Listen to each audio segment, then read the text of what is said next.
Hello അസ്സലാമലൈക്കും എല്ലാവർക്കും നമ്മുടെ പുതിയൊരു വീഡിയോയിലേക്ക് സ്വാഗതം.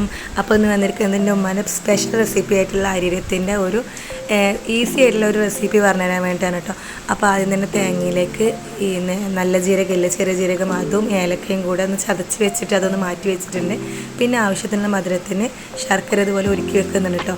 എന്നിട്ട് അതൊന്ന് അരിച്ചെടുത്തിട്ട് ഒരു വലിയൊരു പാത്രം, നമുക്ക് ഒരു പത്തിരിക്കൊക്കെ മാവ് ഇങ്ങനെ വാട്ടുന്ന പോലെ അങ്ങനെ ചെയ്യണം. അപ്പോൾ നമുക്കൊരു വലിയൊരു പാത്രത്തിലേക്ക് ഈ ശർക്കര ഒരുക്കിയിട്ട് അതിലേക്ക് ഈ പൊടി വാട്ടാനുള്ള വെള്ളം കൂടെ ഒന്ന് ആക്കിയിട്ട് ഒന്ന് അടുപ്പത്ത് വെക്കുന്നുണ്ട്. എന്നിട്ട് അതൊന്ന് ചൂടായിട്ട് വരുമ്പോൾ അതിലേക്ക് നമ്മൾ നേരത്തെ മാറ്റി വെച്ച് തേങ്ങ ഒന്ന് ഇട്ട് കൊടുക്കുന്നുണ്ട് കേട്ടോ. എന്നിട്ട് അതൊന്ന് ആ തേങ്ങ ഇട്ട് ഒന്ന് തിളച്ച് വരുമ്പോൾ നമ്മൾ മാറ്റി വെച്ച് പൊടി ഇട്ട് കൊടുക്കണം.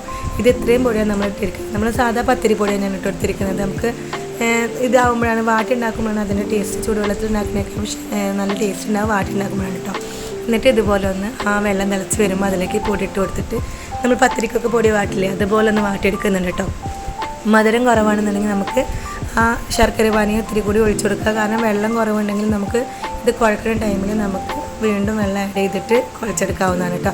എന്നിട്ട് ഇതുപോലെ പത്തിരിക്കൊക്കെ നമ്മളിങ്ങനെ എന്താ പറയുക, അങ്ങനെ കുഴച്ച് വെക്കില്ല, അതുപോലെ കുഴച്ച് വെച്ചിട്ട് ഈ ഒരു ഷേപ്പിലാക്കിയിട്ട് നമ്മൾ ആക്കി വെക്കണം.